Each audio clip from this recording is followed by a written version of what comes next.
नमस्कार किसान भाइयों। आज के इस वीडियो में अपन बात करेंगे मूंगफली की फसल के बारे में। और मूंगफली के ऊपर अपना टॉपिक रहने वाला है तना गलन, जड़ गलन और तीसरी चीज है इसमें लगने वाला एक भयंकर कीट जिसको दीमक बोलते हैं। दीमक का नियंत्रण किस प्रकार करें, तना गलन जड़ गलन का नियंत्रण किस प्रकार करें, इन तीन टॉपिक के ऊपर आज अपन बात करेंगे। तो सबसे पहले किसान भाई अपने खेतों में घूमते हैं तो उनको जगह जगह पौधे जले हुए नजर आते हैं, तो वो बिना कोई कारण समझे मार्केट से दवाई लेके आ जाते हैं और उनका स्प्रे कर देते हैं। लेकिन अपने को एक चीज का ध्यान रखना जरूरी है कि अपने को इस चीज का पता लगाना है कि वो फसल किस कारण से जल रही है। कारण का पता लगाए बिना अपन अगर ले आएंगे तो दीमक से अगर पौधा जल रहा होगा और अपन तना गलन की ले आएंगे तो उसका कोई फायदा नहीं है। आर्थिक रूप से अपन नुकसान में जाएंगे और अपनी फसल के अंदर भी प्रोडक्शन कम होता जाएगा। तो अपने को पहले इन चीजों का कारण का पता लगाना जरूरी है।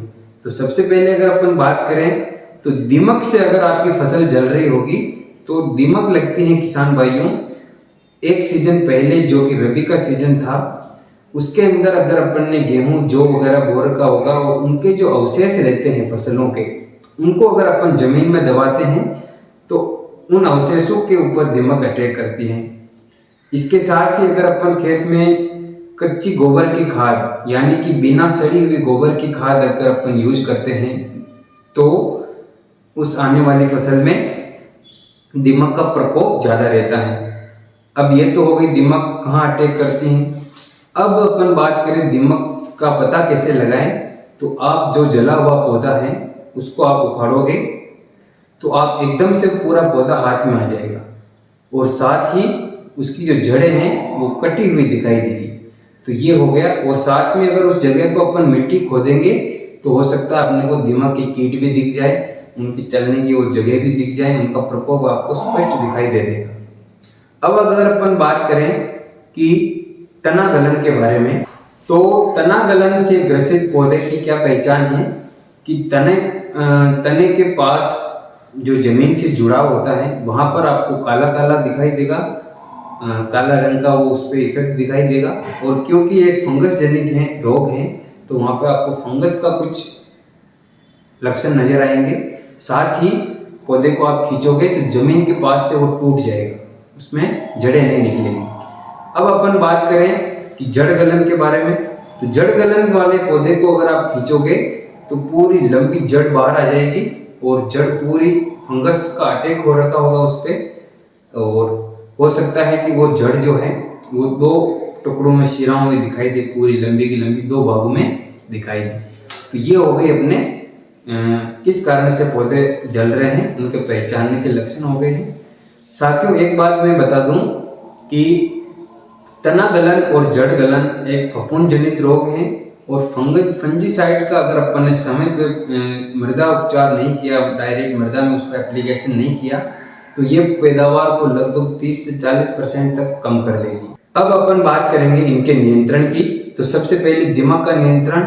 दीमक के नियंत्रण के लिए आपको दवाई लेके आनी है क्लोरोपाइरीफॉस 50% EC की जो आती है वो लेके आनी है।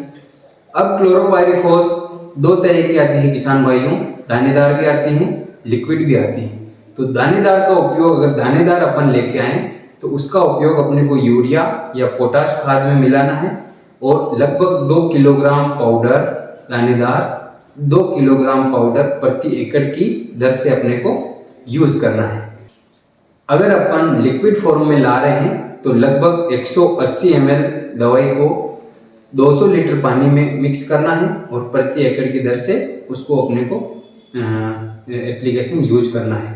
अब अपन चाहे तो ड्रिप विधि से भी दे सकते हैं, फव्वारा से भी दे सकते हैं, साथ ही अगर अपने स्प्रे मशीन है तो उसमें भी दे सकते हैं। अपने को मात्रा का ध्यान रखना है।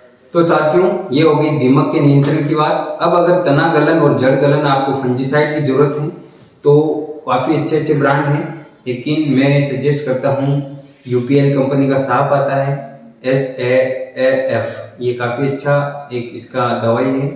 साथ ही नागार्जुन कंपनी का कुंभी प्लस आता है, ये भी बहुत अच्छा रिजल्ट देता है। तो नागार्जुन कंपनी का कॉम्बी प्लस लाते हैं तो इसमें कार्बेंडाजिम 12% प्लस मैंकोजेब 63% WP आता है। इसकी अपने को मात्रा रखनी है लगभग 3 ग्राम प्रति लीटर या 40 से 50 ग्राम प्रति जो 16 लीटर की टंकी आती है वो अपने को उसमें मिक्स करना है और अपने को मृदा में छिड़कना है बारिश आने से पहले।